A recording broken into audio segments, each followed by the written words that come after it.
Selamat siang teman-teman sekalian. Terima kasih atas waktu yang telah diberikan kepada kelompok kami untuk melakukan presentasi. Perkenalkan, saya Ulfa Yunus bersama rekan saya Nela Nurenia Munjang bersama rekan saya Amelia Gobel. Hari ini kami akan membahas materi tentang metode survei pengguna. Sedikit saya jelaskan, metode survei pengguna adalah metode penelitian yang digunakan untuk mengumpulkan informasi dari pengguna atau pendapat mereka terkait produk, preferensi, kebutuhan, atau pendapat mereka terkait produk, layanan, atau pengalaman tertentu. Contoh dari survei pengguna terbagi menjadi 3. Yang pertama, memahami kebutuhan pengguna, dan yang kedua, mengevaluasi kepuasan, ketiga, mengidentifikasi masalah. Benar sekali, topik ini sangat menarik karena metode survei pengguna merupakan alasan penting dalam pembahasan topik ini. Dan kami berharap presentasi ini akan memberikan wawasan baru untuk Anda semua. Sebelum masuk ke inti materi, kami akan memberikan gambaran umum agar pembahasan lebih jelas. Baik, terima kasih Naila. Jadi kami akan membagi presentasi menjadi beberapa bagian. Yang pertama, pada langkah-langkah survei pengguna, kami akan menjelaskan secara bergantian. Saya akan membahas pada poin 1, 2, dan sedangkan rekan saya Ulfa akan membahas poin 3, 4, dan 5.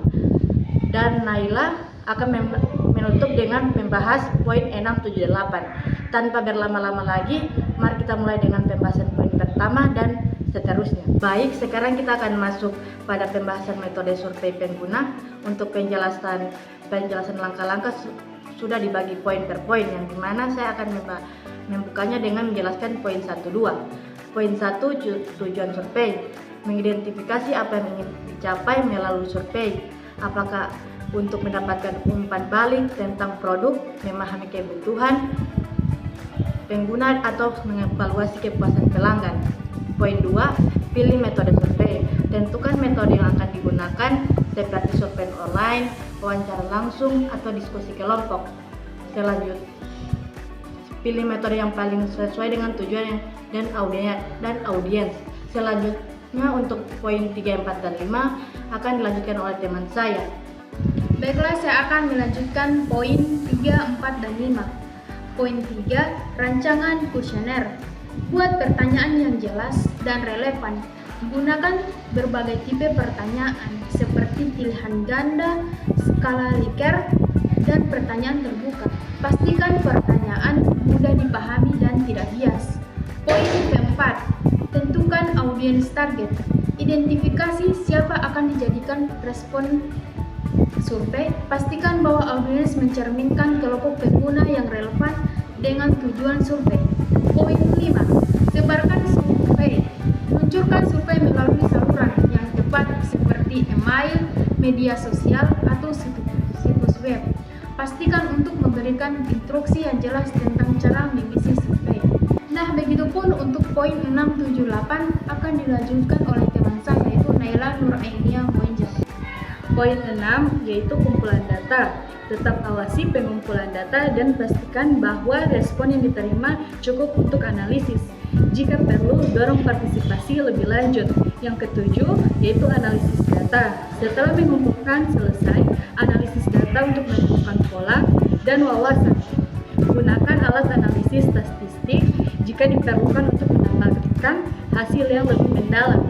Untuk poin 8, buat laporan yang jelas dan informatif tentang temuan survei, sertakan grafik atau tabel untuk memvisualisasikan data dan jelaskan implikasi dari hasil survei. Baiklah, itulah penjelasan langkah-langkah metode survei pengguna. Di sini kami akan melanjutkan dengan memberikan satu contoh metode survei pengguna dalam kehidupan sehari-hari. Di sini kami mengambil contoh dalam media internet, yaitu pengawasan kebiasaan menggunakan internet atau media sosial. Tujuannya yaitu ingin mengetahui pola penggunaan internet atau media sosial untuk memahami tren online, di mana survei pengguna bertanya beberapa poin berikut. 1. Berapa lama waktu Anda habiskan di internet setiap hari? Kedua, platform media sosial apa yang kalian sering gunakan? Yang ketiga, apakah Anda merasa media sosial mempengaruhi suasana hati Anda? Serta yang keempat atau yang terakhir adalah apakah merasa konten yang Anda temukan di media sosial itu sangat bermanfaat. Nah, itulah penjelasan dari kelompok kami mengenai pengertian singkat metode survei pengguna, langkah-langkah serta contoh dalam kehidupan sehari-hari. Maka dengan ini izinkan kami untuk mengakhiri presentasi yang mengangkat materi tentang metode survei pengguna. Semoga apa yang kami sampaikan dapat bermanfaat bagi kita semua. Jika ada kekurangan, mohon dimaafkan karena sesungguhnya kesempurnaan hanya milik Allah Subhanahu wa Ta'ala. Sekian dari kami. Wassalamualaikum warahmatullahi wabarakatuh.